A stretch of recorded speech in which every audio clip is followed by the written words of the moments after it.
crianças sobre um certo menino. Um professor que orientou os meninos da turma. Então, ele orientou que os meninos trouxessem algum vaso com alguma planta. O que o professor fez? Pegou a semente e foi torar a semente. Abriu em cada vaso, né? Tinha lá areia, abriu e colocou a semente em cada vaso de cada aluno. E daí entregou aos alunos. E disse, peguem esse vaso, vão para casa. Cada aluno tem que regar o vaso para poder o quê? Sair a planta aí dentro, para sair a flor que está lá.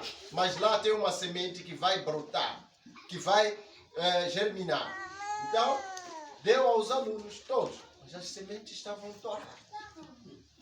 E ele prometeu que fazer com que aquela semente germine, esse já passou de classe porque obedeceu ao professor. E cada aluno estava rascado. E cada um recebeu e foram para casa. Outro começou a regar.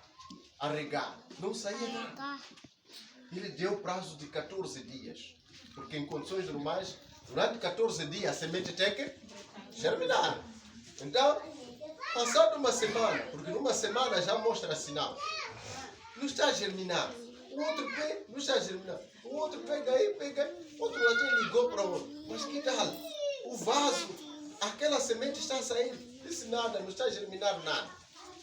Então, combinaram alguns, disseram, o que vamos fazer? Vamos abrir para ver que semente que o professor colocou. E cada um abriu, foi ver, tinha uma semente X. Outros foram comprar uma semente para colocar ali. Se já nos resta uma semana. Então, se não está a germinar, não vai germinar mais.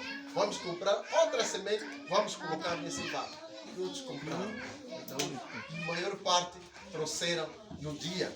Trouxeram vasos com a planta já germinada. Estava aí já germinada.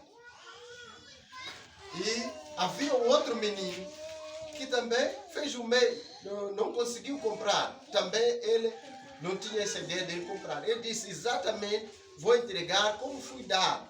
Não posso fazer nada, não posso adulterar nada aqui. Vai ser esta semente, como está esse vaso, eu vou continuar a regar. Vou regar até o último dia. Se não sair nada, é isso mesmo que vou entregar.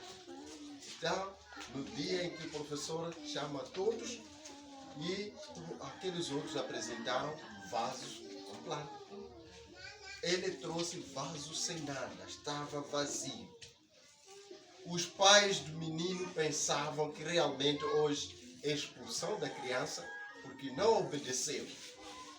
Porque isso dava conta que a criança não regou a planta, a semente. Então, pronto. Daí o que aconteceu? O professor, no momento de chamar a todos, foi ver que a maior parte trouxeram semente, trouxeram já a semente germinada.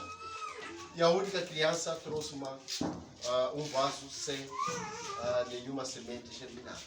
Daí ele pegou aquela criança para frente e disse, sigam o exemplo desta criança.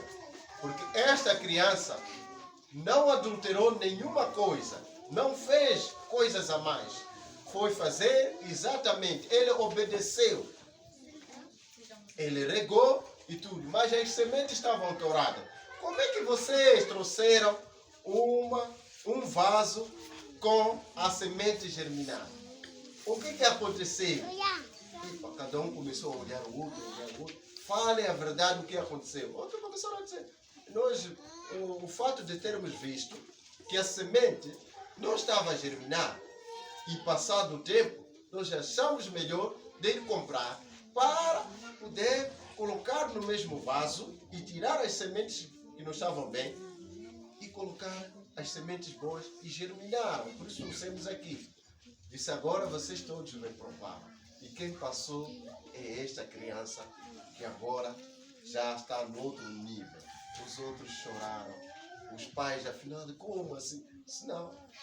Entre eles começaram a conversar e foram ver que realmente eles tentavam enganar o professor. E o professor não se enganou porque ele realmente colocou o que sabia que exatamente devia colocar. E queria ver quem de fato irá obedecer. Esta é a história, meus meninos, a fé da criança, a obediência da criança. Vocês precisam obedecer, tá bem? Obedecer a Deus, obedecer os pais, obedecer aquilo que é coisa real, os professores da escola. Isso vai ajudar para o vosso crescimento. Quem não obedecer, essa criança terá problemas no futuro, porque a criança tem que obedecer os pais, tem que ouvir o que o papá e a mamãe falam, tá certo? Ouvir quem?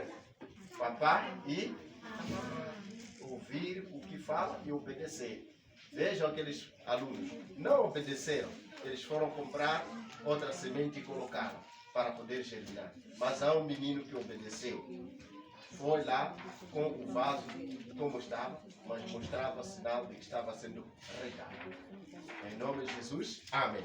Amém. Então vamos aos nossos pais. Hoje nós iremos tratar de um assunto. Um assunto que já ouvimos falar. Mas antes de abrirmos as Sagradas Escrituras, vamos orar. Nosso Pai, nosso Deus, que está nos céus, obrigado por essa oportunidade que o Senhor nos dá de podermos ouvir a Sua palavra. É o sinal de que o Senhor nos ama, o Senhor é bom. E que queremos com que o Senhor esteja conosco nesta palavra que brevemente iremos abrir, que o Senhor nos capacite, nos oriente, nos cuide, enquanto estamos nesse mundo de sofrimento, de dor, de fome, de guerra e de muitas situações, desavenças entre os familiares. Senhor, cuide-nos. Em nome de Jesus suplicamos. Amém. Amém. Hoje iremos falar de um tema que já pude falar aqui de outra vez, da reconstrução dos muros de Jerusalém. Eu acredito que um dia tenha pregado nesta igreja, mas também preguei em muitos outros lugares. Alguns irmãos gostam dessa parte aí, e por essa razão achei melhor poder repisar a questão da reconstrução dos muros de Jerusalém. Vamos juntos abrir o livro de Neemias, capítulo 2, os seus versículos, o versículo 17. Se tem um leitor hábil, peço para que possa ler. 17. Sim. Neemias 12. Neemias, capítulo. Eu disse? Capítulo 12. Capítulo 2. 2, 17. Sim. 17. Diz o seguinte. 17. Então lhes disse: bem, vedes vós a miséria em que estamos, que Jerusalém está assolada e que as suas portas têm sido queimadas a fogo. Vinde, pois, e reedifiquemos o muro de Jerusalém, e não estejamos mais em opróbrio. 18. 17 apenas. Muito obrigado pela leitura. Antes de chegarmos a Neemias 2, nos seus versículos 17, seu versículo 17, importa salientar que Jerusalém, eu já falava aqui com os irmãos, Jerusalém ou Judá está mesmo no sul, não é? No sul, e no meio encontramos Samaria, no norte encontramos Galileia. Esta mesma Judeia, na altura estava sobre reinado de Zedequias. Zedequias é que estava lá a reinar. O que acontece é que Babilônia decide invadir Jerusalém. É sobre o comando do Nabucodonosor II.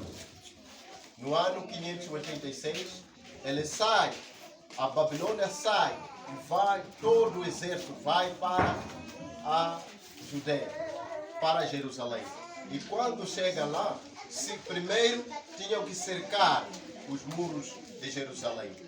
E todos aqueles que estavam lá ficaram lá por muito tempo, lá dentro, cercados. Outros conseguiram sair, fugindo, mas foram apanhados. No caso de Zedequias, que é o rei, também fugiu. Na tentativa de fugir, ele foi apanhado. E quando lhe apanharam, lhe cegaram os olhos, lhe tiraram os olhos. Os seus filhos foram apanhos, mortos, decapitados, não sei quanto. E também, aquele povo que estava lá foi destruído, foi morto. Muita gente foi morta em Jerusalém. Morreram, e não só mortes das pessoas que estavam lá, os valentes, também foram destruídos os muros de Jerusalém. Quem estava como capitão era o senhor Nabuzaradão. O capitão Nabuzaradão é que estava a dirigir o exército caldeu para a destruição dos muros de Jerusalém. Não só destruíram os muros, mas também queimaram casas. Destruíram casas e queimaram outras casas que eram suscetíveis ao fogo. E, no caso, aquelas feitas de capim também eram queimadas. E também queimaram, destruíram templos, igrejas. Foram destruídas as casas do Senhor. E foi destruído a casa do rei. Foi destruída. E as pessoas, muitas delas mortas e outras levadas para o cativeiro da Babilônia. Assim sendo, as pessoas pobres, que não tinham nada nem para comer, não conseguiam, foram deixadas lá dentro. As pessoas que não tinham nem roupa para vestir, foram deixados lá dentro. Outros sofrendo. Outros nem alimento conseguiam, foram deixados. Mas os outros foram levados para a Babilônia e outros mortos. Queridos irmãos, aqui encontramos a situação de Jerusalém. Falando disso, estamos a falar de Jerusalém é miséria. É uma situação complicada, uma situação difícil de vida. Mas o que acontece é que aqueles pobres que foram deixados, aqueles que não tinham nada, e um irmão de Neemias saíram, porque saíram, isso foi tempo depois, porque antes, no tempo do exílio, o povo estava exilado lá no povo da Babilônia. Esse tempo é o tempo em que nasceu Jeremias. E quando nasce Jeremias, e ele posteriormente foi trabalhar para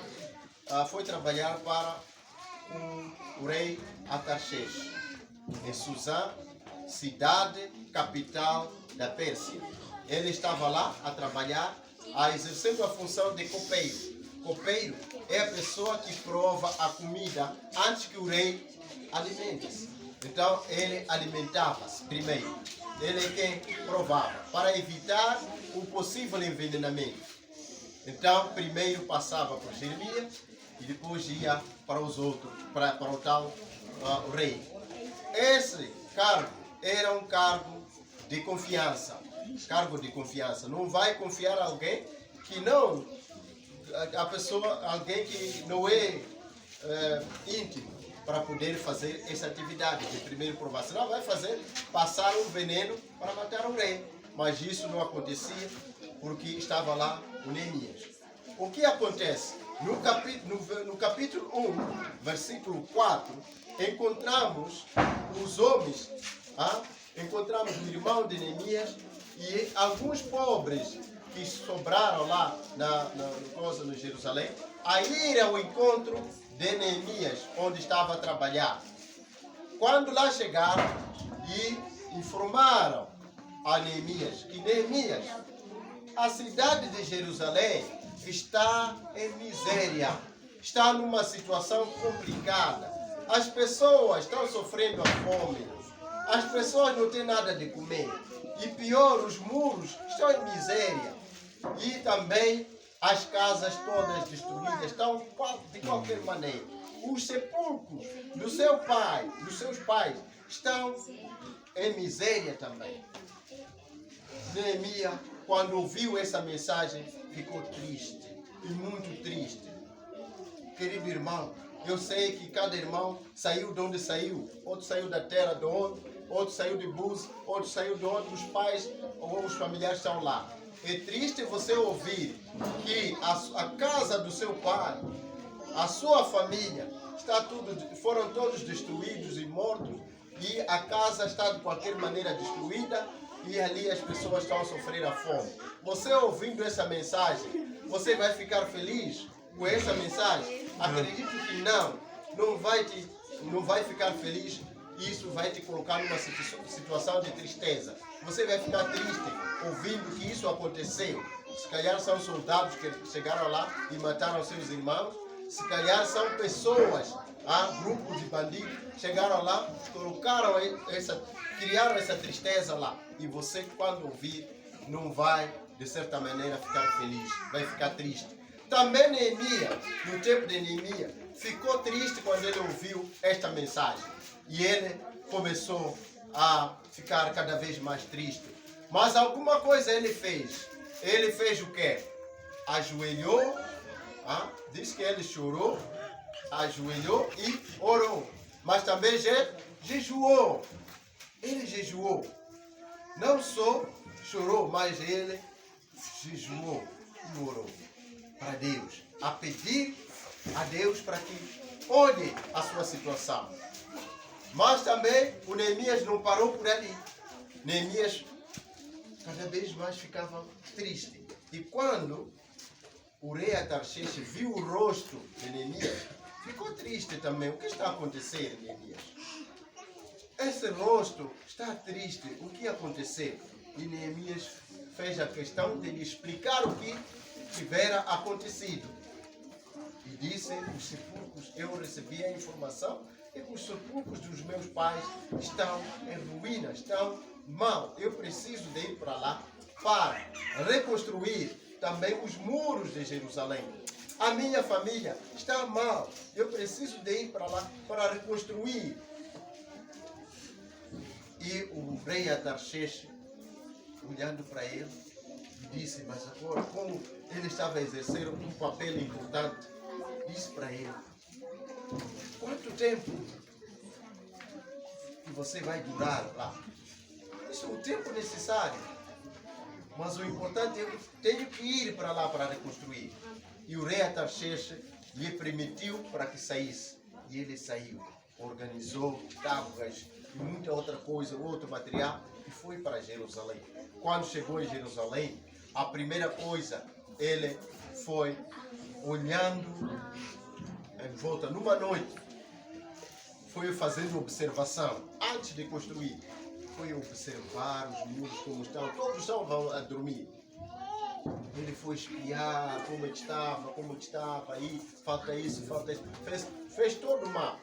E, dia seguinte, reuniu com todos os líderes. Quando reuniu com todos os líderes e colocou a situação, nós precisamos de material X para construir a nossa casa. Por essa razão, vem este capítulo. Né? Eu peço para a repetição do irmão, como é que está aí? Capítulo 2, 17. Vem esta mensagem aqui. Sabe? Só 17. Então lhes disse: bem vedes vós a miséria em que estamos, e que Jerusalém está assolada, e que as suas portas têm sido queimadas a fogo. Vem depois e edifiquemos o muro de Jerusalém, e não estejamos mais em opróbrio. Aí a voz do líder, falando de que devemos construir. Olhem como está. Olhem a casa como está. Está em ruína. E nós o que devemos fazer? Devemos construir. Não devemos estar mais em miséria. Não devemos permitir que a miséria esteja em nós. Não devemos permitir que isso fique dessa maneira. Vamos fazer alguma coisa. E Neemias estava identificado com a causa de Deus. Neemias estava preocupado com a casa do Senhor. Neemias estava preocupado com a vida espiritual dos irmãos. Neemias estava preocupado com aquilo que dissemos que são negócios de Deus. Neemias não queria ver que o trabalho de Deus fosse ofuscado. Mas, queridos irmãos, ao longo do desenrolar dessa história literal, encontramos outros que estavam a conspirar contra esse projeto de construção. Encontramos aí os Sambalates. O Sambalate, que era o Horonita, este conspirou contra a construção. Mas não só Sambalate, mas também encontramos o Tobias. O Tobias, que era o Amonita, também conspirou contra a construção. Não só Tobias, mas também estava o Gesem, aquele que era o árabe. Estes três estavam contra o projeto de Deus. Estavam contra Neemias, porque ele era o escolhido para a execução do trabalho, para reerguer os muros de Jerusalém, para tirar na miséria o Jerusalém.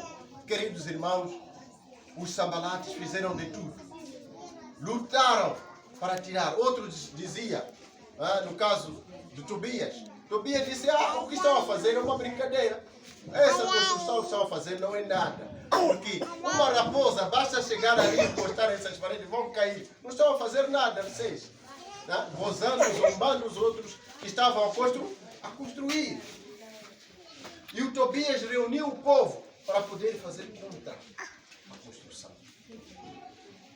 E o povo ficou contra. Mas como o projeto era de Deus, não era projeto humano, mas o projeto era de Deus, e ele usa o Jeremias para poder reconstruir. E o projeto andou. Sabem em quanto tempo foi reerguido o muro de Jerusalém? Sabem? Somente 52 dias. 52 dias. 52 dias, estamos a falar quantos meses? 52 dias, são quantos meses? Um mês? Um mês e pouco. Um mês e pouco, esse pouco é quase. Um mês e 22 dias. 22 dias. Foi reerguida todo o mundo de Jerusalém. As casas foram reerguidas. Aquelas que estavam mal foram reerguidas. O templo do Senhor foi reerguido. A casa do Senhor já estava bem feita. E, queridos irmãos, não imaginem o ponto em que chegaram esses três irmãos. Disseram agora é para matarmos Jeremias. Tem que morrer. Porque ele não fez coisa boa. Ele foi fazer aquele trabalho. Nós não queríamos que ele fizesse. Mas ele foi. E saiu. Foi para lá. E quando chegou lá, o que aconteceu? E eles disseram que Jeremias, vamos nos encontrar num ponto X, para podermos conversar. E foram lá. E Jeremias não foi para lá. Porque eles tinham esse plano obscuro de matar, de destruir. Então, o que aconteceu é que realmente Jeremias não foi naquele lugar. Querida igreja, eu aqui quero trazer de forma mais simples para nós essa história. Sabermos o Jeremias. No Jeremias encontramos vários elementos, várias características, vários sinais no Jeremias. O primeiro sinal que podemos encontrar é a questão espiritual. A questão espiritual. Ele foi um líder espiritual. Um líder escolhido para fazer o trabalho. E ele foi muito espiritual porque ele saiu e foi ao encontro daqueles irmãos. E ele, o que fez? Junto com os irmãos, fizeram o trabalho. Ele orou. No princípio dissemos que ele fez o quê? Orou. Não é? Orou e jejuou. Isso é positivo. Qualquer coisa difícil na nossa vida, aqui nos ensina a podermos orar e jejuar. Essa é a questão espiritual. Orar e jejuar. A outra questão que podemos encontrar aqui é a questão da humildade. O Jeremias foi humilde. Aliás, o Neemias foi humilde. Neemias foi muito humilde, porque ao ponto de ele colocar os outros em cima, exaltar as outras pessoas. Não é? Exaltou as pessoas. Ele não quis dizer que humildade é o quê? Você colocar os seus, quer dizer, chamar o pecado pelo próprio nome, mas também você, não só o pecado dos outros, porque a líder só olha o pecado de quem? De outra pessoa. Aquele pecou. Só, ele nunca coloca o pecado dele, mas para Neemias, a primeira coisa é ele colocar o problema dele, o pecado dele, identificar o pecado dele e colocar nas mãos do Senhor. Confessar o pecado dele. E daí ia para os outros. Não fazia pecado somente fazer com que os outros confessem os pecados, o dele não. Então, era essa parte da humildade que ele apontava. Mas também encontramos a questão de empatia. Empatia é o quê? É colocar-se no lugar dos outros. Neemias, quando ouviu a mensagem, ficou triste. Quando ouviu a mensagem que há pessoas pobres lá, há pessoas que estão padecendo lá, há doentes lá, mas sofreram dessa invasão dos militares que estavam lá, destruíram, estragaram muita coisa. Neemias ficou triste quando ouviu isso. Piorou ainda quando viu que os muros foram destruídos. Piorou ainda quando viu que o templo do Senhor, a casa de Deus, foi destruído. Piorou ainda. Ele colocou-se no lugar daquela gente. Imagine que se eu estivesse naquele lugar, a sofrer daquela maneira, como seria? Querida igreja, este é o comportamento que Neemias teve no momento difícil, no momento crucial. E a pergunta é para você, para cada irmão: qual é o seu comportamento? Que comportamento você tem no momento crucial? Que comportamento você tem? Querida igreja, aqui somos chamados, vamos levar as ruínas do muro de Jerusalém para a nossa vida espiritual. Vamos trazer esse simbolismo para a nossa vida espiritual. Como é que estão os muros da nossa vida espiritual? Estão bem? Será? Estão bem? Se você ainda continua a odiar o outro, estão bem os muros? Se você continua a desprezar o outro, estão bem os muros? Se você não tem essa prática de oração, não jejua, o ano está terminando, é um jejum, sempre barriga cheia sempre. Quando não come é um problema também. Comida está onde? A saber que também nem criou condições de comida, mas tem a exigir comida, porque sempre quer comer, toda hora quer comer. Então, todo este ano está terminado, não jejuou nenhuma vez. Não orou nenhuma vez. Se orou naquele dia só, então a oração daquele dia serve para todo o ano. É assim mesmo? Não. A oração daquele dia não é para todo o ano. Porque a Bíblia diz o quê? Orai sempre. É orar sem parar. Então, não é a oração daquele dia. Não é isso. Porque daquele dia para hoje, você já pecou muitas vezes. E você precisa colocar esses problemas nas mãos do Senhor para poder perdoar os seus pecados. Você tem pecados que não foram perdoados. Você está cheio de pecados que não foram perdoados, porque você não colocou nas mãos de Deus. E a sua oração, quando ajoelha: Senhor, perdoa os nossos pecados. Qual é o pecado que você cometeu? Fala para seu Deus. Os nossos são quantos? São quais? Querido irmão, quando você vai orar sozinho, precisa colocar os problemas. O pecado que você fez para Deus, qual é? Coloca nas mãos do Senhor. Eu fiz isso, Senhor. Peço o perdão. O perdão. Agora, Senhor, perdoa os nossos pecados. Senhor, Deus é obrigado a escolher quais são os pecados. Começar a olhar aquele ou aquele que ele está pedindo, ou aquele aí. Porque ele já não está a ver qual é deles esses aí. São os nossos pecados. Por isso, queridos irmãos, há vezes que dissemos que as nossas orações não são atendidas. Mas há motivos, há coisas que temos prontado para que essas orações não sejam atendidas. Porque o orar não é orar por gramática. Não funciona. Orar não é orar com uma linguagem para ser mesmo um anjo do céu. Você já está com asa, já subiu. É isso mesmo? Procurar palavras sábias para poder organizar. Orar não é orar até pessoa de vista se começar a aparecer o quê? Estrelinhas assim. Sabia o que aparece estrelinhas? Quando mais tempo fica de olho fechado. Aparece ou não? Aparece. Quando cai, esse demônio, esse é o demônio. Enquanto teve o quê? Vertigem. Você não sabe, não é isso. Neemias era objetivo nas suas funções, nas suas orações.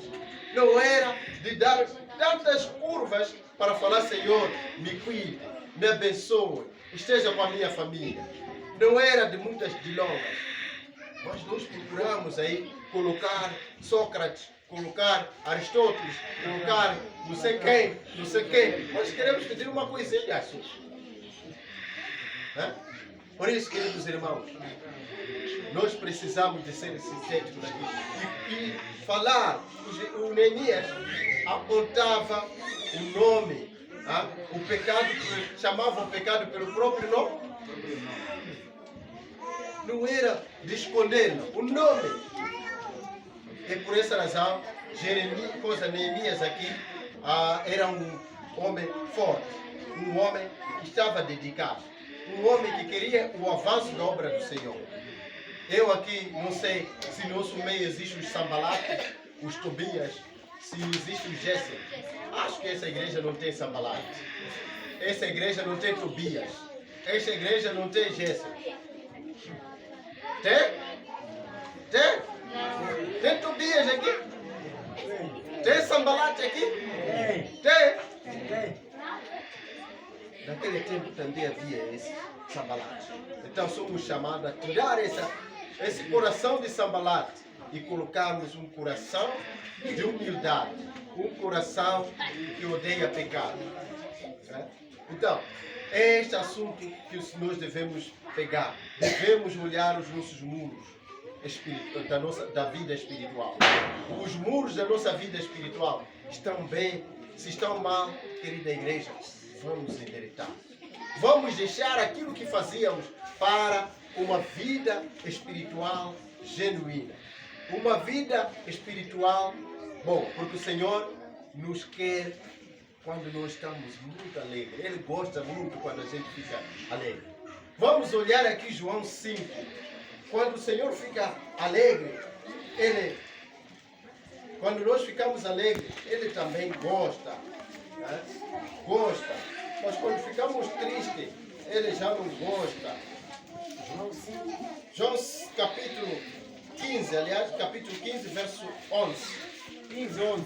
Sim. Diz o seguinte: eu estou dizendo isso para que a minha alegria esteja em vocês e a alegria de vocês seja completa. A nossa alegria tem que ser completa. E quando a nossa alegria fica completa, Deus faz o quê? Fica completa. Está conosco. Ele está conosco quando exatamente Ele fica feliz também quando nós ficamos felizes. E por isso vamos deixar os pecados deste mundo. Vamos deixar de odiar os nossos amigos. Vamos deixar de briga nas casas. Vamos deixar de confusão na família. Vamos deixar de confusão na igreja. Vamos deixar de confusão com as crianças. E vamos trazer a palavra de Deus na nossa vida. Vamos trazer oração e jejum na nossa vida, na nossa família. Isso vai nos ajudar a crescer espiritualmente. E se não o fizermos, os nossos muros estão em ruína. Estão em situação difícil que precisa, de fato, de serem reerguidos. Eu não tenho tanta coisa senão dizer, quando nós fazemos isso, estamos realmente a ser. Quando nós aceitamos que o pecado nos destrua, estamos a ser parecer aqueles pastores que estavam na igreja, mas nem pareciam que tinha pastor naquela igreja. Nem parecia que tinha pastor naquela igreja, porque os pastores estavam virados à sua vida espiritual, à sua vida pessoal, não da igreja. Os oficiais estavam virados à sua vida pessoal. Vamos ver aqui no último livro de Mateus 9, versículo 36. Único versículo. 36. Diz o seguinte: quando Jesus viu a multidão, ficou com muita pena daquela gente, porque eles estavam aflitos e abandonados, como ovelhas sem pastor.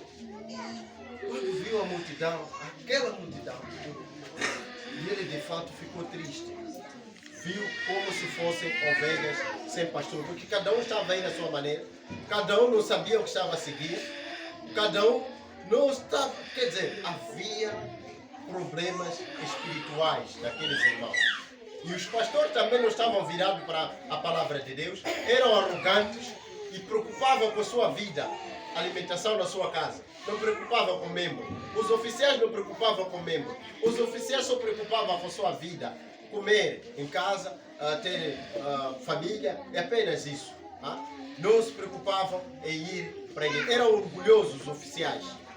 E nós precisamos, se está no nosso meio, líder que se comporta dessa maneira, tem que deixar. Pastor que se comporta dessa maneira, tem que deixar. Porque a ovelha precisa de um pastor, precisa dos oficiais para ser direcionada. Queridos irmãos, eu estou falando para irmãos que estão aqui presentes. Eu sei que durante esse período, de tempo de janeiro para cá, muita coisa aconteceu na sua vida. A maior parte são coisas ruins, mas também aconteceram coisas boas na sua vida. E quero consigo poder orar. E se aquele que acha que a minha vida não correu e não está bem, a minha vida espiritual está em causa. Porque as situações estão repetindo-se na minha vida, coisas que eu não gosto a acontecer, mas estão a acontecer. Coisas que eu tanto odeio de acontecer na minha vida, mas estão a acontecer. Estou falando desse irmão aqui nesta hora, neste momento. Peço para se colocar em pé para podermos fazer a oração para esse irmão. Se alguém diz que a minha vida, a minha família não está organizada, eu tentei de muitas formas para poder organizar essa família, mas a família está ficando desorganizada a cada dia, a cada segundo está se a destruir cada vez mais.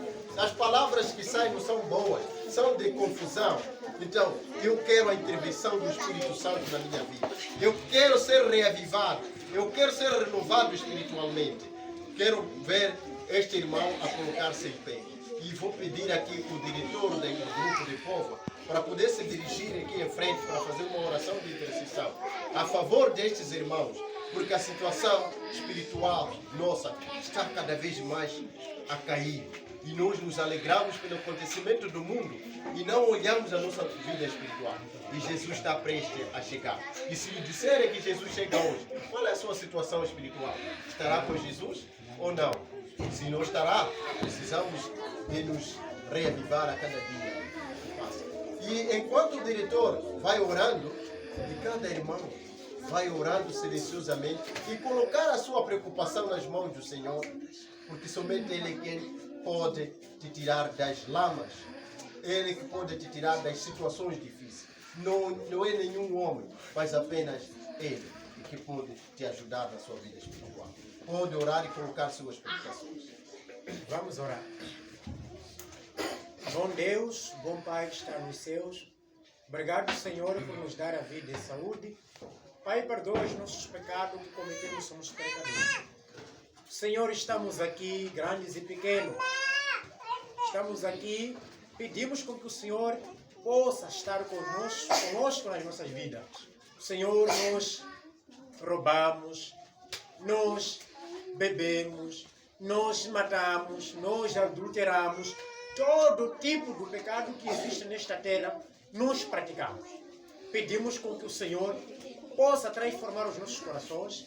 Pedimos com que o Senhor possa enviar o Espírito Santo para que possa estar com cada irmão que está nesta casa.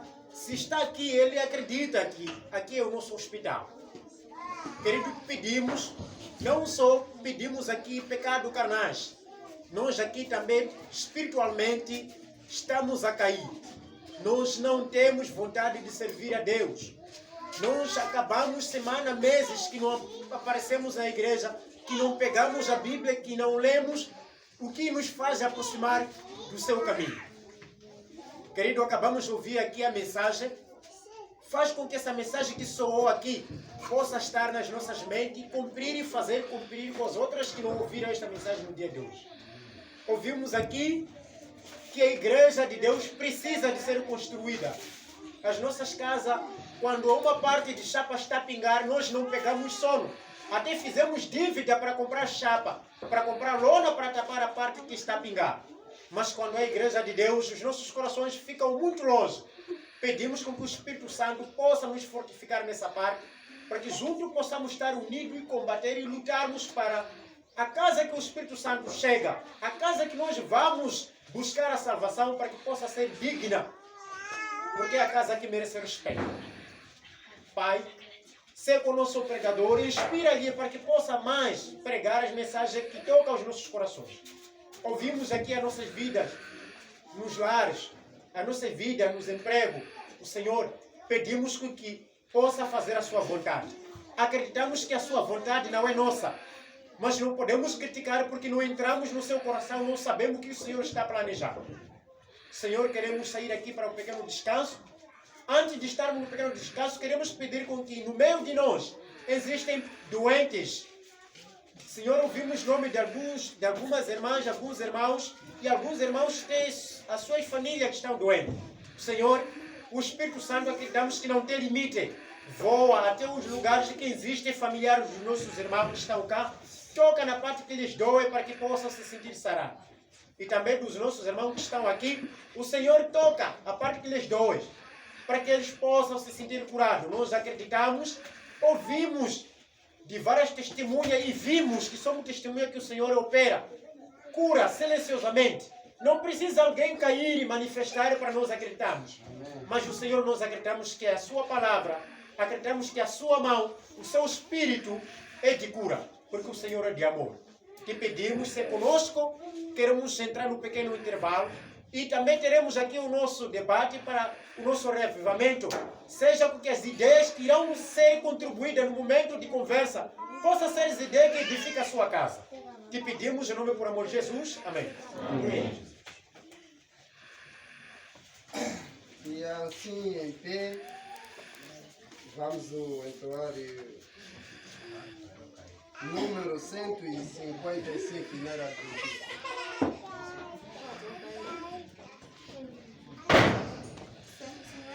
155 na era adventista.